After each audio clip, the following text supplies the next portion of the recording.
The rope bit into her wrists, a familiar pressure she had learned not to fight. Dust, fine as ground meal, settled in her hair and on the cracked skin of her lips. She did not look at the faces that swam in the heat haze of the street. They were a single, many-headed thing, a creature of murmurs and sideways glances. Its breath was stale with judgment.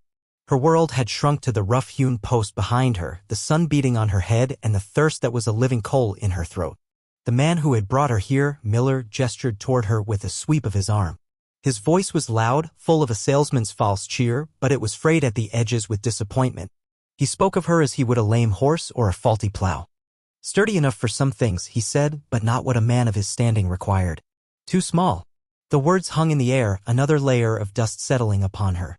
Too small to bear the sons he wanted, too slight to manage the burdens he demanded. An investment that had not paid out. She kept her eyes fixed on the shifting patterns the wind drew in the dirt. A beetle, black and industrious, struggled over a ridge of grit. She focused on its journey, a small, epic thing in a world that had discarded her. The crowd laughed at something Miller said. The sound was like stones rattling in a dry gourd. A few spat in her direction, the moisture vanishing into the ground before it could offer even the mockery of relief. Most, however, were simply bored, their interest already drifting toward the promise of shade or a drink. She was a brief, ugly spectacle, a moment's diversion in a long, hard day. Then a stillness fell over the small knot of people nearest the saloon. A shadow detached itself from the deeper shade of the building's overhang. It was a man, but he seemed more like a piece of the weathered landscape come to life. He was tall, broad in the shoulders like an old oak, his skin the color of rich, river-fed earth. He moved with a quiet economy that made the fidgeting townsfolk look like startled birds. His black hair was long, bound at the nape of his neck with a simple leather tie. He wore no hat, and his face, stark and unreadable, was a map of places they would never go. He carried whole winters in his eyes. He did not look at Miller. He looked at her. His gaze was not like the others, it held no pity, no contempt, no hunger. It was a look of simple, unnerving assessment, as if he were measuring the grain of a piece of wood. For a heartbeat, her own eyes flickered up to meet his, and she saw something ancient and steady there, a quiet that went deeper than silence. Then she looked away, back to the safe, knowable dust. Miller, seeing a new audience, however small and strange, puffed his chest out. Looking for some help, friend? This one's cheap. Barely cost you a thing. The tall man's gaze slid from her to Miller. The shift was slow, deliberate. He said nothing. The silence stretched, becoming heavier than the heat. Miller's bravado began to leak away under that patient, unblinking stare. He shifted his weight. Well? Miller's voice was sharper now, a dog barking at something it did not understand. The tall man reached into a pouch at his belt. His movements were fluid, unhurried. He produced 3 silver coins, worn smooth with time and travel. They shone dully in the punishing sun. He did not toss them. He held them out on his open palm. It was not a plea or a bargain. It was a statement. Miller stared at the coins, then back at the man. Greed warred with a primal unease. He looked at the girl, a useless piece of property, and then at the silver, real and tangible. That's it, he scoffed, though the sound was thin. The man did not add another coin. He did not speak. He simply waited. The weight of his silence was a physical force pressing down on the street, on Miller, on the very air. Finally, with a grumbled curse, Miller snatched the coins from the offered hand. The transaction was ugly and quick. He turned his back on them both and stomped toward the saloon, the silver already a ghost in his pocket. The few remaining onlookers melted away, suddenly finding other business. She was alone again, this time with the quiet giant. He walked toward her, his footsteps soft on the hard-packed earth. She flinched when he reached for his belt, her body bracing for a blow that did not come. He drew a knife, the blade a sliver of captured light. With 2 swift, clean motions, he severed the ropes at her wrists. The leather fell away. Her hands, free for the first time in a day, dropped to her sides, numb and useless. Red welts circled her wrists like cruel bracelets. She did not rub them. She did not move. She waited for the next command. The man slid the knife back into its sheath. He turned and walked toward a powerful horse tied nearby, a creature as dark and stoic as its master. He did not look back to see if she was following. He did not have to. Where else could she go? The dust lifted behind his boots like ghosts rising and falling. With her whole body aching, she pushed herself away from the post and followed the shadow he cast on the ground. The journey was a long, waking dream carved from silence. He rode and she walked behind, her bare feet finding a rhythm on the cooling earth as the sun began its slow descent.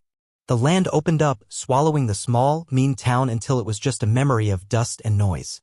Here, there was only the vast, bruised sky, the whisper of the wind through sparse, hardy grasses, and the steady, plodding gait of the horse. The world was stripped down to its bones. He never spoke. He never looked back. But she knew he was aware of her. When she stumbled on a loose rock, the horse's pace would slow for a moment, just enough for her to find her footing before it resumed its metronomic rhythm. Hours bled into one another. When the thirst became a physical pain, a scraping in her throat, he stopped. He dismounted, unhooked a canteen from his saddle, and held it out to her. He did not look at her face. He watched the horizon as if waiting for a sign. She took the canteen. Her hands trembled, the metal cool against her skin. She drank slowly, the water a miracle.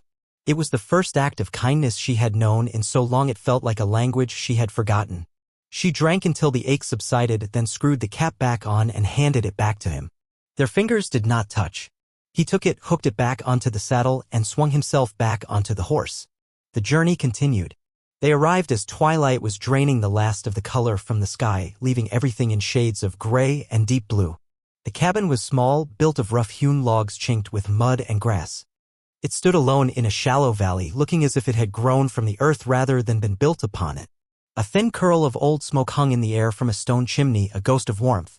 Beside the cabin, a half-finished corral stood waiting, and beyond that, a single, small mound of stones marked a grave. The place was stark, functional, and it breathed a profound loneliness. It was a reflection of the man who led her to it. He slid from the horse and began to unsaddle it without a word. He moved with the practiced ease of a man who had performed these tasks 1,000 times. She stood by the door, uncertain, a stray thing brought to a new and unknown territory. She wrapped her arms around herself, the evening air carrying a sudden chill. After tending to the horse, he finally approached the cabin. He pushed the heavy wooden door open. It swung inward on leather hinges, revealing a single room, dark and smelling of wood smoke, pine, and something else, a faint, lingering scent of absence. A stone hearth dominated one wall, its embers glowing a faint, dying orange. A simple table and 2 stools stood in the center. A bed piled with furs occupied one corner and a stack of crates another. He stepped inside and moved to the hearth. He nudged the embers with a poker, added a few small pieces of kindling, and blew on them gently. A flame flickered, then caught, licking at the dry wood. The fire pushed back the shadows, filling the small space with a dancing, golden light. It was a fragile life in the immense dark. He straightened up and turned to look at her, still hesitating on the threshold. He gestured with his chin toward the corner opposite his bed, where a pile of clean, folded blankets lay on the floor. It was not a command but an offering of space. A designation of territory. Then he went to one of the crates, pulled out a slab of dried meat and a hard biscuit and set them on the table. He took one half for himself and pushed the other half toward the empty stool. She understood. This was the contract. Food. Shelter. A safe place to sleep. He walked to the door and pulled it shut, but she heard no bolt slide into place, no bar fall across it. The door was simply closed against the night wind, not against her. She was not a prisoner here. She was something else, something she did not yet have a word for. Slowly, she stepped inside, leaving the last of her old life on the other side of that unlocked door. Days fell into a pattern, a quiet rhythm set by the sun and the needs of the land. He would rise before dawn, the sound of him stoking the fire the first thing she would hear. By the time she was awake, he would be gone, out to check his traps or mend the fences at the far end of the valley. He would leave food on the table for her, a piece of bread, a strip of smoked venison. She began to claim her own space within his silence. At first, she did little, staying inside the cabin, afraid to overstep some invisible boundary. But the idleness was a heavier weight than the work had ever been. She started by sweeping the packed dirt floor with a broom made of bundled twigs. The small act of bringing order to the space felt like an assertion. This is my corner. This is my care. He never commented on the changes, but he noticed them. She knew he did. One day he returned to find she had taken his worn shirt and mended a tear at the elbow with thread she had painstakingly pulled from a ripped grain sack. The stitches were small and neat. The next morning, a small bar of soap, smelling faintly of lye and lavender, sat beside the water basin. A trade. A silent acknowledgement. She grew bolder. She ventured outside into the sharp, clean air. She began to tend to the small, neglected patch of earth near the cabin where some hardy herbs still fought against the weeds. She pulled the intruders, her fingers sinking into the cool, damp soil. She carried water from the creek, her steps growing stronger, more certain. Life, she was discovering, was a series of small, necessary tasks. One afternoon, while clearing weeds, her hand brushed against the stones of the grave. They were cold and anonymous. She looked at it for a long time, the small monument to a loss she could only guess at.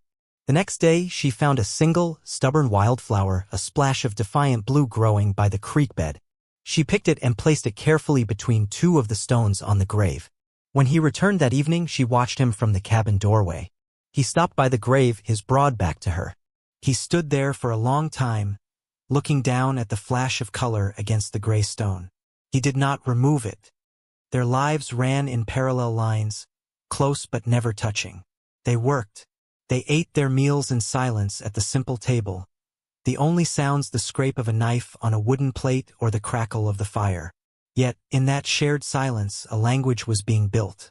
She learned the sound of his footsteps, could tell if the hunt had been successful by the weight of his tread. He learned the rhythm of her movements, the quiet way she hummed a tuneless melody when she thought he was too far away to hear. One evening, a brutal wind came down from the mountains, turned mean, rattling the door and screaming through the cracks in the chinking. The fire seemed to shrink into itself, offering little warmth against the penetrating cold. She sat huddled in her corner, wrapped in her blankets, shivering. He was sitting at the table, sharpening his knife, the stone making a soft, rhythmic shushing sound. He stopped his work. He stood, went to his own bed, and pulled off the thickest fur, a heavy buffalo hide that was his main source of warmth. He walked over to her corner and, without a word, draped it over her shoulders. It was heavy and smelled of him, of leather, wood smoke, and the cold night air. The warmth was immediate, a profound comfort that went deeper than her skin. She looked up at him, her eyes wide in the flickering firelight. His face was unreadable as always, but his gaze held hers for a moment longer than usual. Then he turned, went back to his stool, and picked up his knife and stone, the soft shushing sound resuming its place in the room. The incident broke something open, a small crack in the wall of their isolation. A few nights later, she was startled from a thin, troubled sleep by a sound. A low groan, thick with pain and memory. It came from him. She sat up, her heart pounding. In the dim light from the dying embers, she could see his shape on the bed, his body tensed, his hands clenched into fists. He was trapped in a dream, fighting a battle she could not see. She did not know what to do. To approach him felt like a trespass of the highest order. But to do nothing felt like a betrayal of the quiet kindness he had shown her. She rose from her blankets and crept to the hearth. She carefully added a few logs to the fire, coaxing the flames back to life. The light grew stronger, chasing the deepest shadows from the corners of the room. She did not go back to her bed. She sat on the floor by the fire, her back to him, a silent, wakeful presence. A guardian of the light. Section after a long while, the sounds from his bed ceased. The tension seemed to leave his body. The silence that returned was different, softer. She heard him shift, the rustle of the furs. "The raid," he said. His voice was rough and used to shaping such words. It sounded like it came from under floorboards. She did not turn. She kept her eyes on the flames. "You were hurt?" she asked, her own voice barely a whisper. It was the first question she had ever asked him.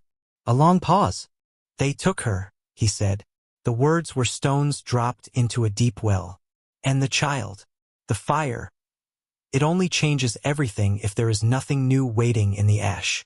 She finally understood the grave, the emptiness of the cabin, the winter in his eyes.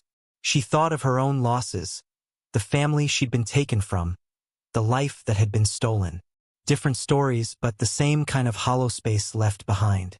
She said nothing more. She did not need to. She simply stayed by the fire, sharing the burden of his vigil until the first gray light of dawn broke over the mountains, promising a day that was, at least, new.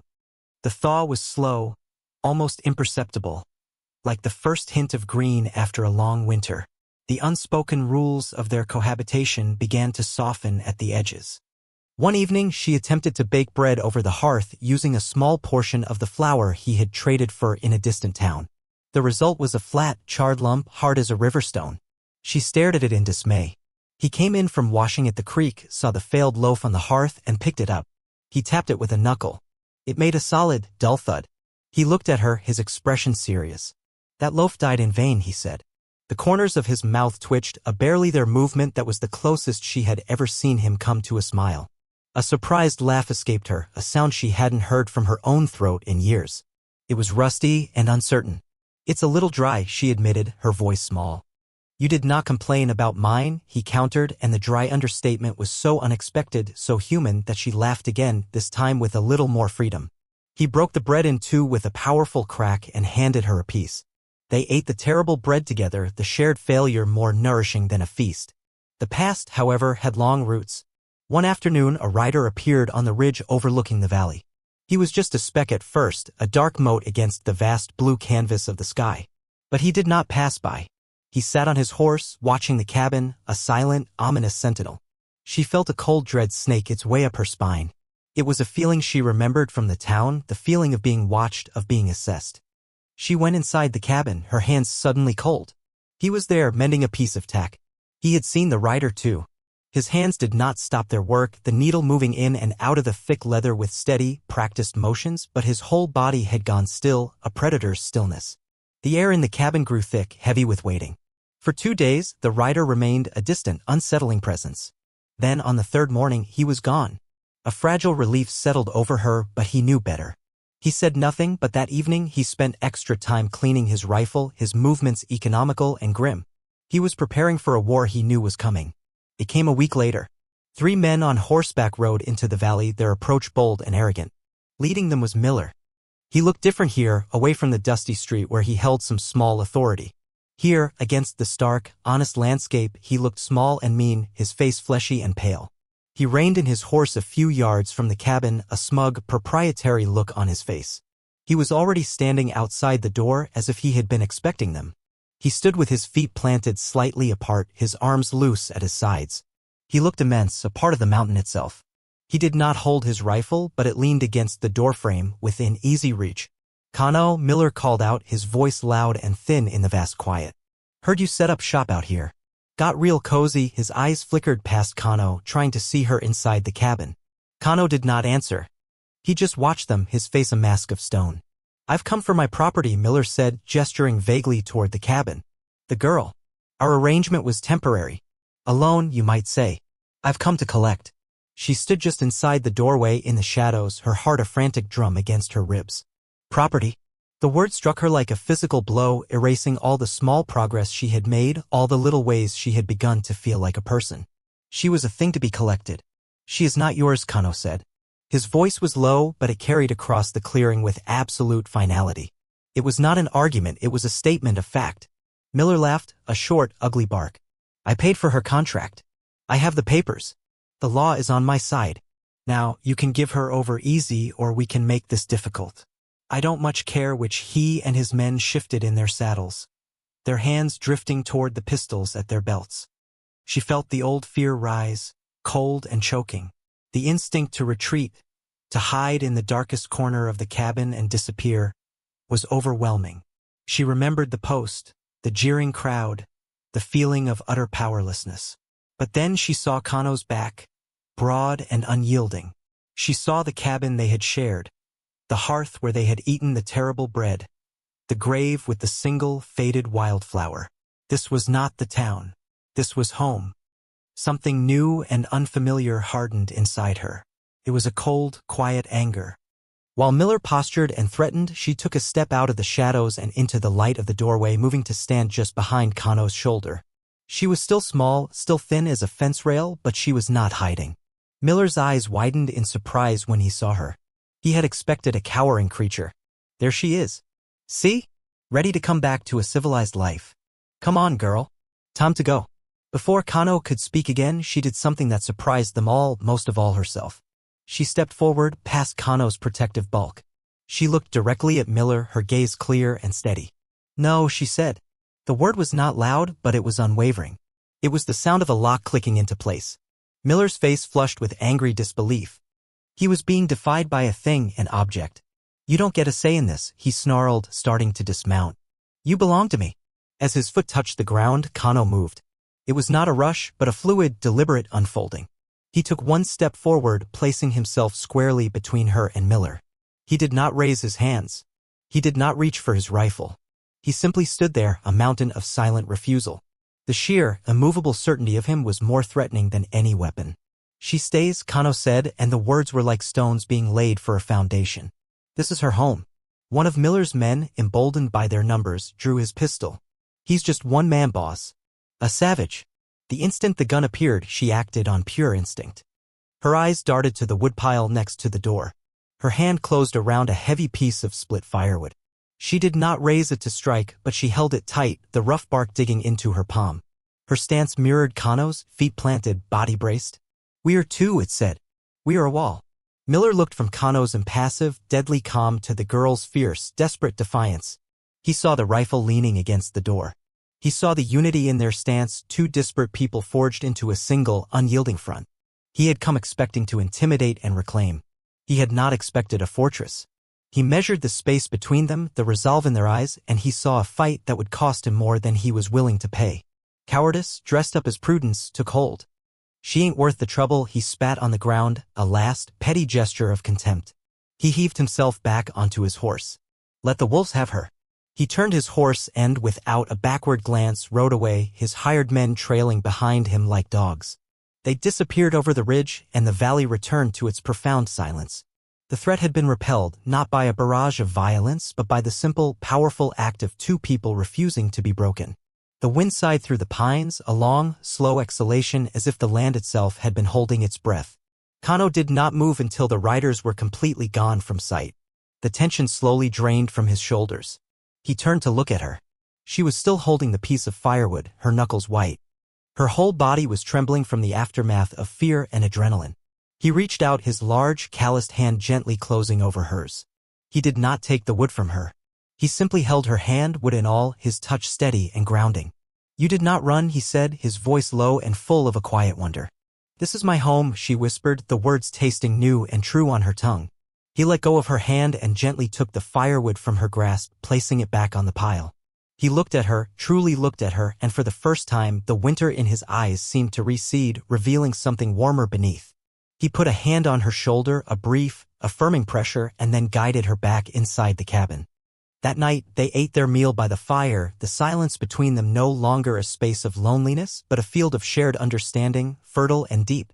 In the days that followed, the victory settled into the very timbers of the cabin. The air was different, lighter. The unspoken contract between them had been dissolved and replaced by something stronger, a bond forged in defiance. They had stood together. They had won. One evening, as she sat by the fire, mending his shirt for the second time, he spoke into the comfortable quiet. They never gave you a name, he said. It was a statement, not a question. He had only ever heard Miller call her girl, or it. She shook her head, her eyes on her needlework. She had a name once, a long time ago, but it belonged to a different person in a different life. That person was gone. He was quiet for a long moment, watching the firelight play over her bent head, the focused line of her jaw. Lena, he said, the sound soft. It means light. The kind that comes after the dark. She stopped her sewing. Her needle hung suspended in the air. Lena. She tested the name in the silence of her own mind. It felt strange and foreign, yet it fit. It was not the name of the girl who was tied to a post. It was the name of the woman who had stood in the doorway with a weapon in her hand. It was a name for the person she was becoming. She looked up at him, her eyes shining with unshed tears. She could not speak. She simply nodded. From that day on, she was Lena. And he was Kano. The names were anchors, solid and real. The last of the old life needed to be burned away. One morning, he built a small, hot fire outside the cabin. He went inside and came back with the ragged, filthy dress she had been wearing when she arrived, which she had pushed into the darkest corner and tried to forget. He held it out to her. She took it, the cloth thin and brittle in her hands. It was the last ghost. She looked at Kano, then at the fire, and without ceremony she tossed it into the flames. They watched together as the dress blackened, curled, and dissolved into ash, which the wind lifted and scattered until nothing remained. They began to build. The half-finished corral was their first project. He showed her how to notch the logs, how to bind them tight with wet leather that would shrink and harden in the sun. They worked side by side, their movements falling into an easy, collaborative rhythm. The sound of his axe, the scrape of her knife on wood, the shared grunts of effort as they lifted a heavy rail into place, these sounds became the new language of their life together. They were not just mending, they were creating. When the corral was finished, strong and solid, they stood back to look at their work. Kano nodded, a slow expression of satisfaction. Good, he said. And she felt a warmth spread through her chest that had nothing to do with the sun. It was pride. The house began to breathe again. It was no longer just his shelter, a place haunted by absence. It was their home. She hung dried herbs from the rafters, their clean, sharp scent mingling with the wood smoke. He carved a new stool so they would each have one of equal comfort at the table. Little by little, the empty spaces were filled not with things, but with the quiet evidence of a shared existence.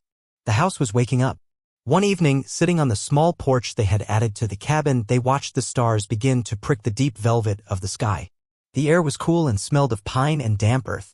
It was a peaceful, ordinary end to a peaceful, ordinary day. She leaned her head back against the rough-hewn post of the porch. "You're either the kindest man I've ever met," she said softly, "or the most foolish."